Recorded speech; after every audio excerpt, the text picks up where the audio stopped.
You awaken in a strange place, wrought by pixels, with a frog before you, welcoming you to the world of Imus Obitus, Latin for going to death. This is the beginning of Project Contrast, my narrative-driven game that I'm building with my friend Josh over at our studio, Immortal Studios. I primarily work on art, world building, and storytelling, and this is Devlog 1, World Building. Two quick things before we get started. One, if you have a short attention span like I do, feel free to put this video in the background and go do the dishes or something. And two, I have a Patreon now. If you want to support the development of this game and this YouTube channel and me as an artist in person, feel free to check it out in the description. Thanks. Something that I wanted to lean heavily into with the world building of Imus Obitus is the fact that world building is intimately caught up with reality and perception. There are 4 philosophical ideas that I think are especially pertinent to the idea of world building, namely perspectivism, radical skepticism, objective realism, and subjective idealism. What's cool about these 4 extremes is they make a 2x2 graph that I think will help us understand them better. First, subjective idealism. From this standpoint, individuals shape their own version of reality based on their perceptions, beliefs, and experiences. Your current reality is the world you built up based on your beliefs and experiences, essentially making you a world builder. This places subjective idealism in the perceived reality is real, but reality is not real quadrant. Contrasting this viewpoint is objective realism.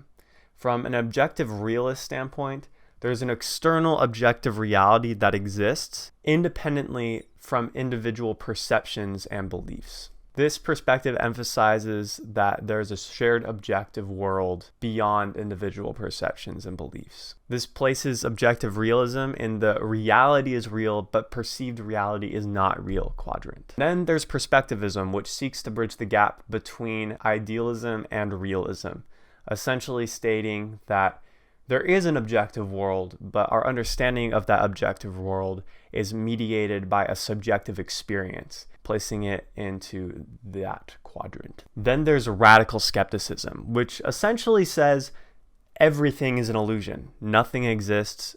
It is all something akin to imagination, but even imagination itself is not real. So that goes in the nothing is real category. Of course, this is a gross simplification of all of these ideologies and philosophies, but for a short devlog YouTube video, I think it works pretty well. The reason I bring all this philosophy up is because world building is intertwined with reality. When world building, we create alternate worlds, and depending on what philosophy you prescribe to, those worlds could or could not exist. This is what I really wanted to lean into when I was world building with Imus Obitus, because in Project Contrast, you load into a simulation. The NPCs will literally tell you you're in a simulation, but is the simulation real? In the game, you play a nomad, essentially a high-tech avatar that interfaces with something called the network sphere to connect your real-world computer hardware to the world of Imus Obitus. The network sphere works something like an interplanar Wi-Fi connection, and it's built into the computer that's supposedly running Imus Obitus,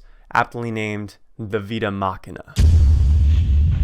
But wait, isn't Imus Obitus just running on your computer when you play Project Contrast?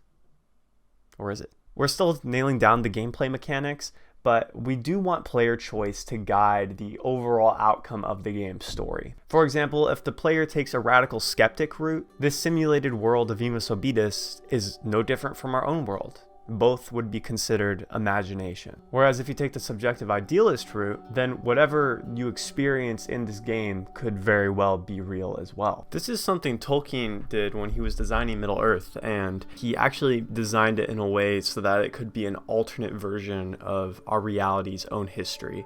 I talked about this in my thesis paper on Project Contrast as something called suspended disbelief. I'm not going to rewrite it because I already wrote it, so quote, "Suspension of disbelief occurs when, despite players' knowledge that they are exploring a fictional world, be it any form of media, audiences become invested in characters, places, and things that never existed, but believed in them as if they were real." And then there's objective realism, which asserts that even if it feels and seems real, all of my amazing world building ends up just being code, art, and words on your computer, or whatever the objective reality of things is. Realism is weird because it's so straightforward that you can't even really get a good comprehension of what it is. It's radically non-epistemic, which essentially means you literally cannot understand realism fully unless if you have complete knowledge of the universe and are able to put aside all of your perspectives about it. So yeah, it's kind of hard to be a realist, like a radical realist. And then perspectivism, of course, makes space for both realism and idealism by saying both are possible.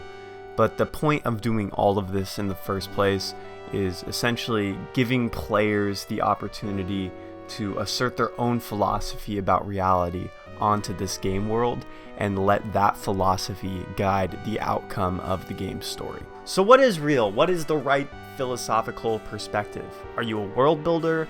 Are you just an imagination illusion machine? What's the answer? In the few philosophy classes I took, anytime I asked some pertinent, perspective-shaping philosophical question, my professors would always respond, "What do you think?" So I would somewhat get into a game of intellectual pong where I was trying to find out the answers and the professors would just give them right back at me.